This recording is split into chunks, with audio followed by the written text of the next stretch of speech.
tutti e benvenuti sul mio canale. Oggi andremo a preparare la panna cotta. Adesso ci avvicineremo al piano di lavoro e vedremo gli ingredienti. Per la panna cotta ci occorreranno 500 ml di panna, 60 g di zucchero e 2 g di agar-agar, in alternativa 6 fogli di colla di pesce. Per la marmellata ci occorreranno 200 g di frutti di bosco congelati, 40 g di zucchero, 20 g di glucosio. Per prima cosa andremo a creare uno sciroppo con 50 ml d'acqua, lo zucchero e il glucosio. Quindi adesso ci sposteremo ai fornelli. Quindi nel pentolino andremo a mettere lo zucchero, il glucosio, andiamo ad accendere e inizieremo a creare lo sciroppo. Una volta sciolto lo zucchero andremo a mettere i frutti di bosco e inizieremo a fare sciogliere. Faremo cuocere finché la maggior parte del liquido non sarà evaporato e avremo ottenuto la marmellata. Una volta che la marmellata avrà raggiunto una consistenza semiliquida potremo spegnere, altrimenti se la preferite più densa fatela cuocere per più tempo. Quindi spegniamo, mettiamo da parte e facciamo raffreddare. Per la panna cotta andremo a mettere la panna in un pentolino, aggiungeremo lo zucchero e l'agar-agar o la colla di pesce precedentemente messa a bagno.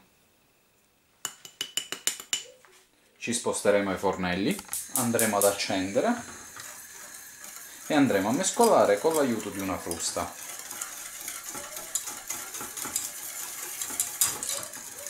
Non appena la panna inizierà a bollire, potremo spegnere e trasferire il composto in degli stampini.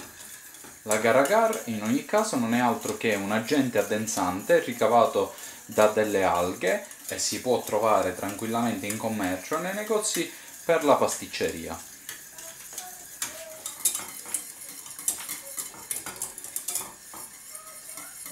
questo punto spegniamo.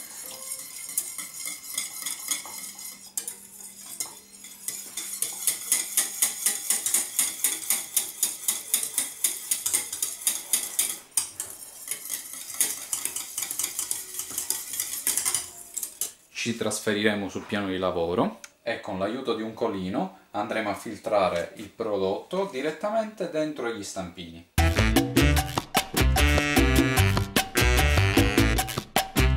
Fino a colmarli.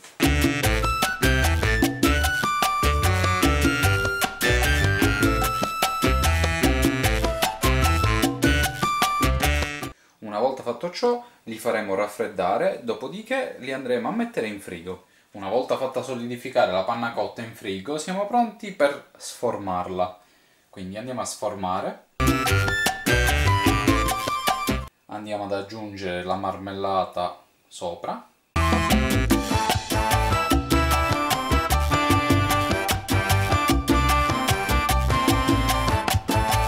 Ed ecco qua la panna cotta pronta per essere servita. Bene, spero che questa preparazione vi sia piaciuta.